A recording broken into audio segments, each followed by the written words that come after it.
Bismillahirrahmanirrahim. Assalamualaikum warahmatullahi taala wabarakatuh. Alhamdulillahirabbil alamin wa sallallahu ala sayyidina Muhammadin wa ala alihi wa sahbihi wasallam, amma ba'du.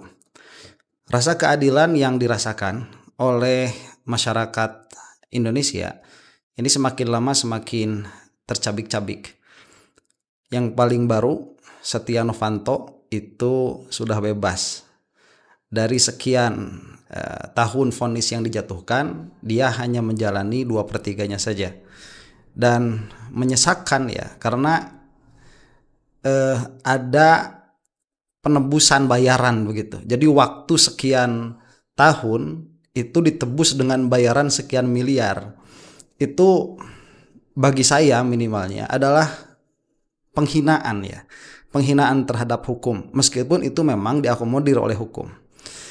Tetapi ala kulli hal, terlepas apapun itu, yang namanya rasa keadilan itu tidak bisa ditutupi dengan statistik, tidak bisa ditutupi dengan angka. Karena kita ini manusia memiliki emosi, dan emosi itu menjadi salah satu barometer atau parameter ya yang dipakai oleh manusia. Jadi kita tidak melulu harus pakai hitung-hitungan yang exact begitu, yang pasti. Kita bisa melihat sesuatu, kemudian tanpa hitung-hitung kita bisa merasakan adanya sesuatu di situ, baik itu rasa ketidakadilan atau rasa kekaguman dan lain sebagainya dan lain sebagainya. Nah, dari rasa ketidakadilan yang sampai kepada masyarakat inilah, karena saya yakin rasa ketidakadilan itu tidak hanya dirasakan sendirian oleh saya, maka kita berusaha untuk mengungkapkannya supaya bisa terdengar. Jadi membiarkan semesta bekerja begitu ya. Ada keunikan memang bumi ini, kita memiliki yang namanya akal komunal. Jadi arah bergeraknya bumi bukan dalam pengertian arah bergerak evolusi begitu ya, tetapi arah pergerakan dinamika sosial bumi ini itu tergantung kepada akal komunalnya. Nah sekarang kenapa kita itu melihat banyak sekali ketidakadilan dan kemerosotan di segala bidang? Karena akal komunal kita rusak ya, dirusak oleh video-video yang tidak mendidik, kemudian jogetan-jogetan yang masif begitu, sehingga orang lebih suka untuk melihat orang bergoyang daripada melihat orang berdialektika secara ilmiah. Nah inilah kerusakan-kerusakan yang terjadi, dan apa yang saya lakukan di sini ini adalah usaha kecil untuk setidaknya mengembalikan equilibrium akal komunal begitu. Nah, yang akan kita saksikan sekarang ini adalah sebuah anomali ya, di mana saya tidak banyak melihat para ustadz itu menyuarakan suara rakyat. Jadi ada beberapa pilar yang dianggap sebagai wakil rakyat ya di Indonesia itu, diantaranya mahasiswa, kemudian diantaranya juga para ustadz, kemudian diantaranya juga para musisi begitu. Itu mereka menyuarakan keresahan masyarakat dengan caranya sendiri-sendiri. Dari dulu kita sering melihat bahwa yang dikriminalisasi itu bukan hanya para ulama, tetapi yang dikriminalisasi juga para musisi. Itu juga terjadi. Nah sekarang kita akan menyaksikan hal itu. Jadi saya ingin memperlihatkan kepada yang menonton bagaimana cara cara pilar masyarakat ini di dalam menjaga keseimbangan itu. Dan saya harapkan lebih banyak lagi hal yang seperti ini. Jadi negara kita ini negara demokrasi, sudah diberi ruang untuk mengkritik pemerintah, sudah diberi ruang untuk menyampaikan aspirasi, tetapi kenapa tidak dipakai? Saya lihat musisi yang lain banyak yang diam. Nanti akan kita melihat Romo siapa itu, Franz Magnis ya, Suseno. Kemudian kita akan melihat juga Habib Rizik di akhir video ini. Ini kenapa yang lain-lain itu tidak ada ya? Pada kemana begitu? Yang mana apabila pergerakan seperti ini lebih masif, saya kira kontrol sosial juga akan lebih baik. Kita akan saksikan dulu ya, ini yang terjadi di salah satu konser. Katanya sih, saya tidak tahu konteks aslinya, faktanya bagaimana. Cuman katanya ada yang bawa bendera One Piece kemudian sampai digebukin. Nah kalau Felix Yao kemarin kan sampai didatengin pihak keamanan ya. Kalau ini katanya, saya tidak mengklaim ini kebenaran begitu ya. Katanya sampai digebukin. Nah, kemudian keluarlah perkataan dari orang ini. Ini konser lagi ramai banget begitu. Kita saksikan ya. Mata saya ya. Gila, kayaknya orang Mosing biasa aja bawa bendera One Piece tuh nggak usah dipukulin kali Pak. Ada yang disensor ya. Sama saya disensor. Iya biasa di situ udah mah biasa aja, nggak usah dipukulin. Lu dibayar juga pakai duit mereka. Orang Mosing biasa aja, lu yang orang-orang juga sama. Biasa aja, tenang aja Pak. Ente masih muda tahu aneh. Itu juga masih muda sama aja, ekspresif aja. Nah sebentar ya, ini memang yang disesalkan, tapi memang kemudian profesional, tentara, kemudian polisi itu, mereka yang masih muda-muda, tapi kalau direkrut, yang mereka itu kan mau tidak mau menjadi kepanjangan tangan pemerintah ya. Dan gestur seperti ini, ada orang bawa bendera One Piece, kemudian terjadi kekerasan aparat di situ. Kalau memang ini benar terjadi, dan kita banyak melihat hal itu terjadi begitu, ini merupakan sikap dari pemimpinnya, sikap dari atasannya. Karena jika tidak ada briefing seperti itu, saya kira itu tidak akan terjadi. Dan kalau misalkan tidak ada briefing, tetapi penindakan dengan tegas dan tidak terukur itu terjadi, harusnya dipecat kan begitu, atau minimalnya mendapatkan sanksi. Nah ini tidak. Jadi ini memang merupakan representasi representasi penuh dari atasan-atasan mereka. Kalau memang tidak ada tindakan dari atasan-atasan mereka ya, pemukulan yang diduga terjadi itu. Lu ngadep sini, balik panggung, biarin aja udah. Kalau selama gak ada yang maling, kalau maling lu pukulin, kalau Mosing jangan. Nah, oke. Gitu ya Pak ya. Enggak ada yang dek, lu kan baru lulus SMA. Adik-adik yang berseragam. Semua. Oke, betul tadi ya. Harusnya apa sih salahnya begitu ya, orang mengekspresikan apa yang mau diekspresikan di konser musik juga, tidak ada kerusuhan apapun, kemudian terjadi pemukulan atau terduga terjadi pemukulan. Ini bermasalah. Dan kita juga melihat maling-maling yang ada itu kok dibiarin aja begitu, dilindungi. Ini gimana ini ya? Saya tidak menganjurkan begitu ya para polisi itu untuk bertindak secara sporadis ya. Ada orang tersangka koruptor atau tersangka korupsi kemudian langsung dipukulin, yang nggak boleh juga. Cuman ini secara filosofis, sekali lagi saya katakan, sudah rusak. Gimana? 17-an ya bentar lagi, masih kayak gitu tuh. Pajak aja ditarikin ya, makin gede. Katanya bangsa yang besar pajaknya. Hah. Gila. Hah? Udah ntar tangkap gua. Yang kayak gini-gini kan ya, tiba-tiba yang DM, kamu lokasi di mana?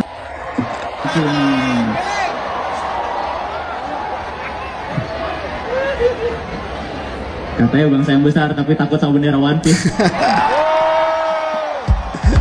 Oke. Nah itu yang pertama ya. Jadi ada hal yang bagus tadi dikatakan, katanya bangsa yang besar ya. Besar apanya? Besar pajaknya. Nah kita ini generasi 90-an ya, 80 akhir 90 awal itu merasakan bahwa yang namanya pajak itu dulu belum pernah menjadi isu ya. Saya itu kalau lihat pajak PBB itu, pajak bumi dan bangunan, saya bilang kok murah sekali begitu ya per tahun. Yang mana ya itu menunjukkan bahwa memang negara saat itu tidak terlalu memikirkan pendapatan dari pajak, masih kreatif gitu. Nah sekarang ya semenjak Ibu Sri Mulyani ini nggak pernah ganti-ganti dari zaman SBY ya mungkin ya, yang bersangkutan ini entah kenapa mungkin cuman dia tuh yang kompeten. Ini pengkerdilan kepada anak bangsa begitu ya, seperti tidak ada lagi yang kompeten menjadi Menteri Keuangan begitu. Sudah tidak ada lagi terobosan-terobosan, akhirnya yang diambil itu pajak-pajak ya, dan besar begitu. Dan proyek-proyek negara itu kebanyakannya apa? Mangkrak. Kalau nggak mangkrak, bangkrut. Kalau nggak bangkrut ya merugi begitu. Itu yang terjadi kemarin di IKN, kemudian terjadi di UUS, itu kan lagi ramai juga, akan merugi 1 tahun 2 triliun begitu. Nah merugi itu kan berarti pasti ada yang diuntungkan. Nah pertanyaannya yang diuntungkannya siapa? Itu kalau misalkan karena yang namanya kapital, dia tidak akan menguap ya, angka itu tidak akan menguap. Jadi kalau misalkan di sini ada defisit 2 triliun, di sana pasti ada yang surplus 2 triliun.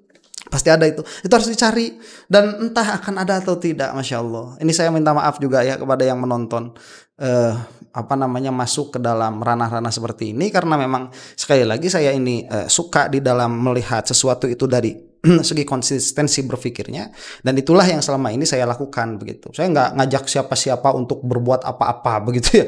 Ini untuk melihat kewarasan saja. Itu tadi ya cara seorang personil band. Sekarang kita akan lihat Frans Magnis. Ini disebut Romo ya. Saya bolehlah mungkin menyebut Romo ya. Bukan berarti saya mengagungkan yang bersangkutan karena kita berbeda keyakinan, berbeda agama, tetapi saya menghargai pola pikir yang bersangkutan, dan saya juga menghargai etos belajar beliau sampai yang bersangkutan ini bisa mendapatkan posisi sebagaimana posisi yang beliau ada sekarang begitu ya di agama Katolik itu. Saya sempat beberapa kali menemukan tulisan-tulisan beliau dan buku-bukunya itu tentang filsafat. Nah, ini pandangan ya Frans Magnis mengenai kenapa Indonesia ini kok sulit sekali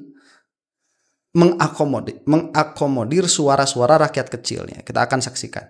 Di dalam DPR sekarang siapa yang mewakili orang kecil? Nggak ada. Karena kita tidak punya partai kiri. Kiri itu tidak sama dengan komunis. Di kebanyakan demokrasi ada partai yang memang akan dipilih misalnya oleh petani kecil, buruh, industri. Yang masuk ke DPR hanya orang yang kaya raya. Saya tidak mengatakan semua orang kaya raya itu orang korup, tidak. Tapi tentu mereka tidak bisa mewakili orang kecil. Oke, nah itu permasalahan ya. Ya sudah segitu, itu penting. Nanti kalau misalkan ada waktu kita lihat video yang lebih panjangnya lagi ya. Itu salah satu yang pernah saya bahas juga. Kalau saya kan membahasakannya oposisi begitu.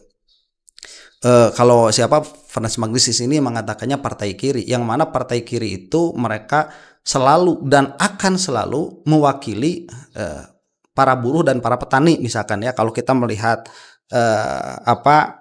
melihat kategorisasi sosial. Nah, apa yang disampaikan di sini ini penting. Kenapa? Karena jika begitu adanya, secara filosofis negara itu tidak mungkin untuk mengadakan koalisi besar. Tidak mungkin karena sudah berbeda begitu ya, partai kiri dan partai kanan. Di kita kan tidak ada. Di kita itu yang ada adalah transaksi kepentingan. Yang mana permasalahan yang besar juga, kalangan bawah itu tidak diberi tidak diberi pengetahuan tentang politik, sehingga masuk ke dalam politik itu adalah suatu perkara yang tabu begitu ya untuk rakyat kecil. Kan suka mengatakan begini, alah kita mah rakyat kecil tahu apa begitu. Dan itu juga suka digaung-gaungkan tuh oleh ustadz-ustadz yang secara kebetulan berafiliasi kepada partai politik tertentu, dan tatkala sudah menjadi quote and quote ya wakil rakyat, itu sudah tidak menjadi wakil sama sekali. Makanya ya, ini kita akan melihat sekarang munajatnya Habib Rizik. Sebelum ke sana, kita ini kan menjadi miris ya, tatkala tidak banyak para ustadz yang mewakili masyarakat. Karena tadi sekali lagi, tatkala partai kiri ini tidak ada di DPR, yang mana berarti tidak ada satu parti, tidak ada satu kelompok yang merepresentasikan rakyat kecil yang akan selalu memperjuangkan kepentingan-kepentingan rakyat kecil, maka harus ada sesuatu yang lain di luar itu, yang mana itu diwakili oleh tadi yang saya sebutkan, diantaranya mahasiswa, para filsuf, kemudian para ustadz, yang mana mereka itu secara langsung bersentuhan dengan masyarakat dan otomatis akan memiliki power. Nah, cuman kan sekali lagi di Indonesia ini suka salah minimalnya menurut saya begitu ya, ini sangat subjektif sekali. Suka salah menilai politik itu dalam pengertian bahwa membahas politik itu sama dengan masuk ke dalam politik praktis. Kan tidak, justru seharusnya ini berada di luar sistem itu untuk menjaga sistem ini.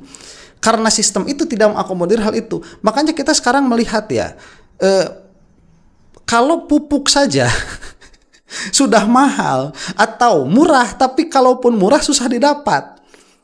Ataupun kalau dia mudah didapat harus lewat jalur belakang begitu. Kalau pupuk saja sudah seperti ini, terus mau bagaimana begitu? Susah.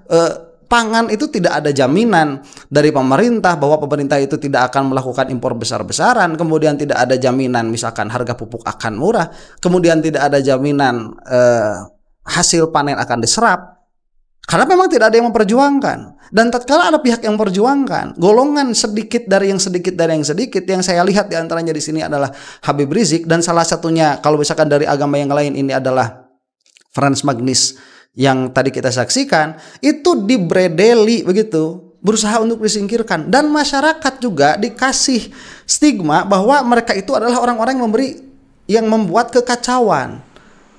Padahal kan kalau misalkan yang membuat kekacauan, yang kacaunya kan pemerintah. Jadi kita seharusnya menilai dulu, ini pemerintah itu mencap orang-orang yang membuat kekacauan, apakah pemerintahnya tertib atau tidak. Jadi kalau misalkan pemerintahnya tertib, tiba-tiba ada orang misalkan berkata seperti itu, ya dalam pengertian selalu mengkritik pemerintah dari segi hal apapun yang mana dia itu di luar pemerintah, itu yang mungkin bisa dikatakan sebagai orang yang berusaha untuk membuat kekacauan. Tetapi kan pada nyatanya negara kita ini sedang acak-acakan. Ini makanya saya kangen ya, mudah-mudahan ustadz-ustadz, kiai-kiai, habaib yang seperti Habib Rizik ini lebih banyak. Tapi memang yang benar-benar alim begitu. Kalau Habib Bahar, saya ini tidak terlalu setuju dalam pengertian harusnya beliau itu belajar dulu begitu. Belajar yang lebih lagi sebelum terjun teriak-teriak begitu. Harusnya belajar lebih dalam lagi Habib Bahar itu.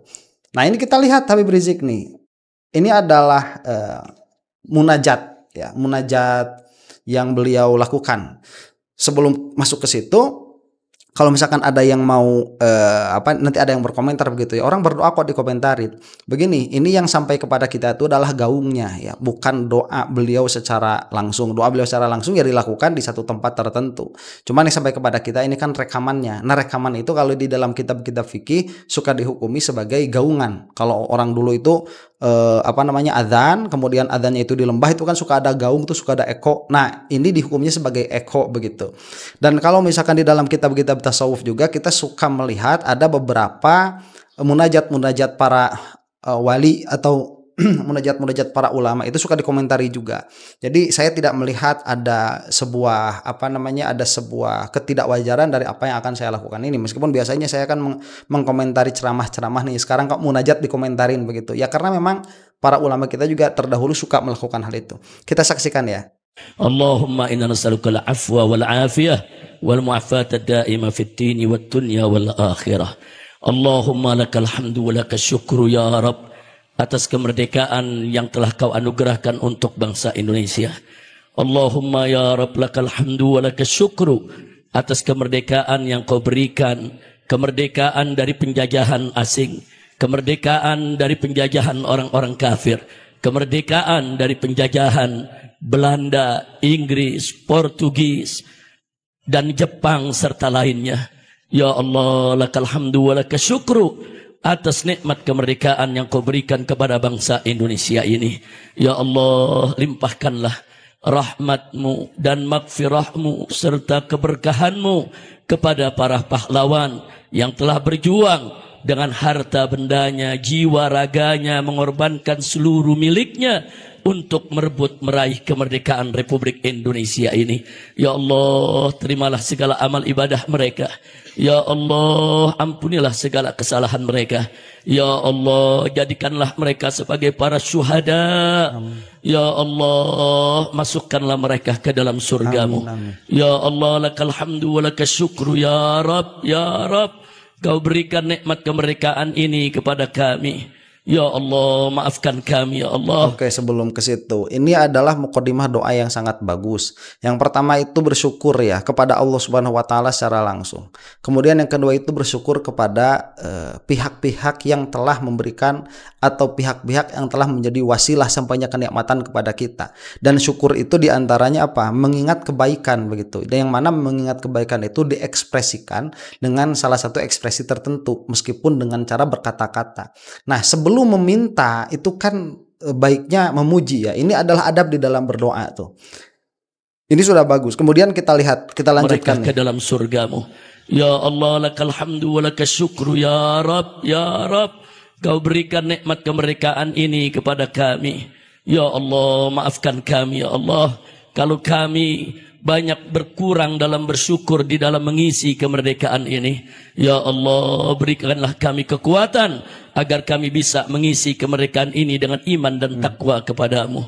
Mengisi dengan taat kepadamu. Mengisi dengan ikhlas kalimatik. Ya Rabb, Rabbana taqabbal minna innaka antas sami'ul alim. Wa tub alaina innaka antat tawwabur rahim. Ya Allah, ya Allah, ya Allah. Limpahkanlah kesempurnaan kemerdekaan ini kepada kami ya Allah. Ya Allah, karena kurangnya rasa bersyukur kami kepada Engkau ya Allah atas nikmat kemerdekaan ini ya Allah, akhirnya kami kini terpuruk ya Allah. Terpuruk dalam ekonomi, pendidikan, politik, kesehatan, hampir di semua bidang. Ya Rabb, ya Rabb, berikanlah kami kemerdekaan lagi ya Allah. Merdeka dari pengkhianatan, merdeka dari kezaliman, merdeka dari kebiadaban, merdeka dari penindasan. Ya Allah, merdeka dari korupsi, merdeka dari kebohongan, merdeka dari penipuan.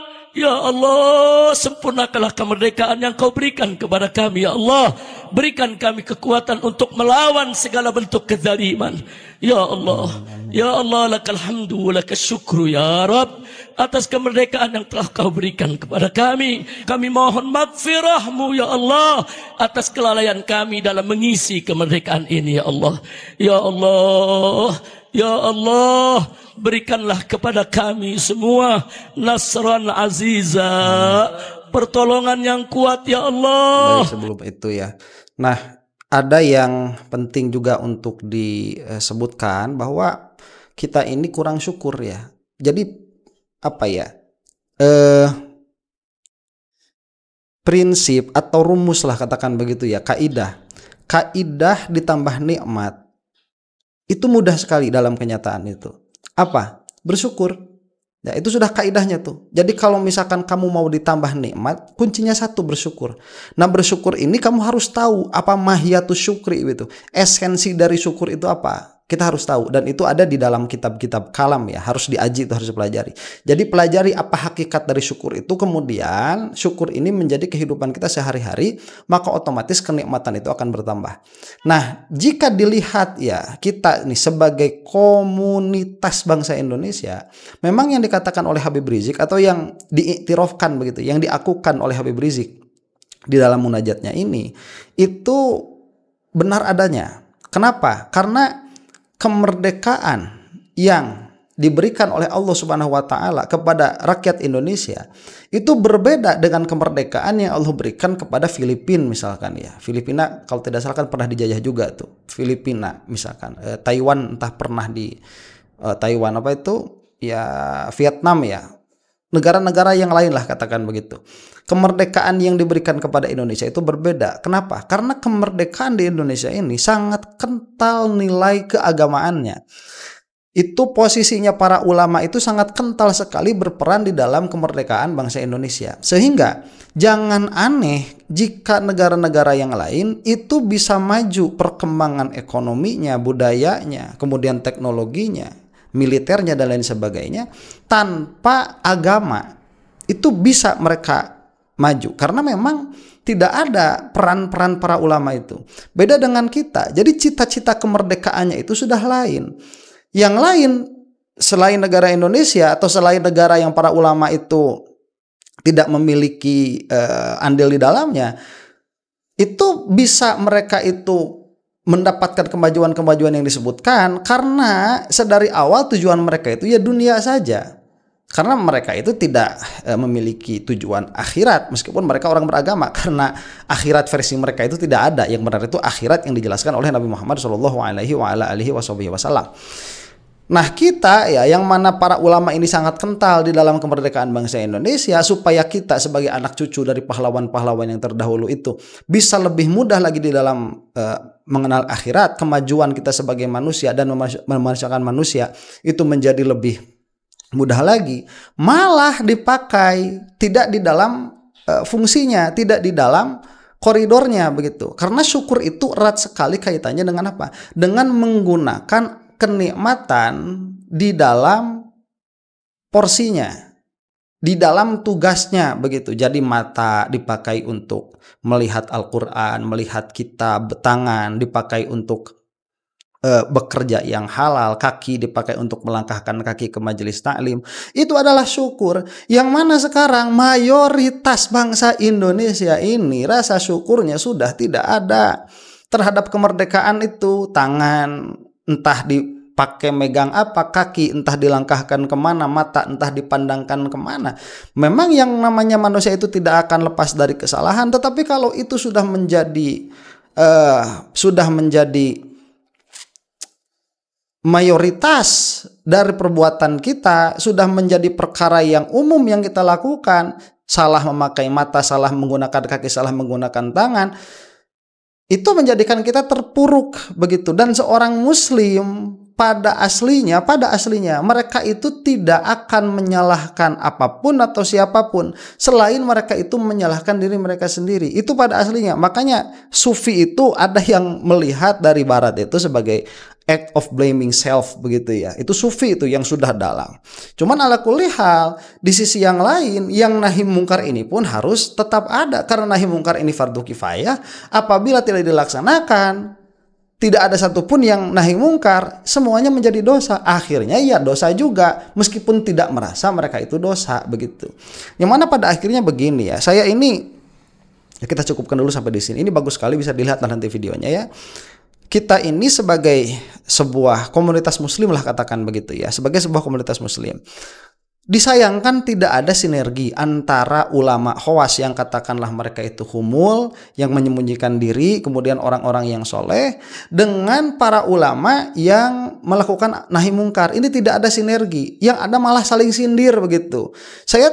Saya melihat beberapa kali, misalkan seperti Gus Baha itu menyindir Habib Rizik beberapa kali, padahal Gus Baha itu nggak usah lah nyindir-nyindir Habib Rizik begitu. Kalau memang misalkan tidak mau ya nahi mungkar, ya sudah. Yang bagus itu kan mendukung, malah begitu, di belakang mendukung. Atau kalau misalkan tidak bisa mendukung di hadapan, ya mendukung di belakang gitu. Kalau misalkan tidak bisa, karena kita tidak bisa mengadakan dikotomi seperti itu. Ini ustadz demo begitu ya, ini ustadz soleh, nggak bisa.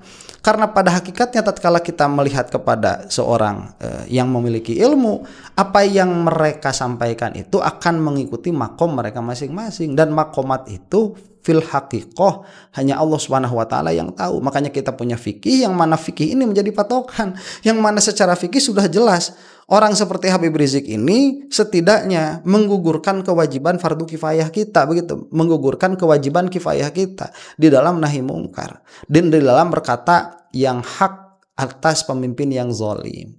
Demikian. Jadi mudah-mudahan video ini membuat kita setidaknya mendukung Habib Rizik di depan atau di belakang begitu ya.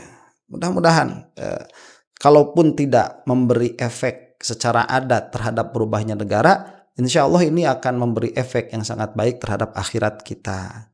Karena Allah mengetahui apa yang ada di dalam kolbu, dan tidak ada yang bisa membohongi Allah Subhanahu wa taala. Baiknya kita jujur kepada diri kita sendiri, di mana kita ini sebenarnya berada. Wallahu taala a'lam bissawab.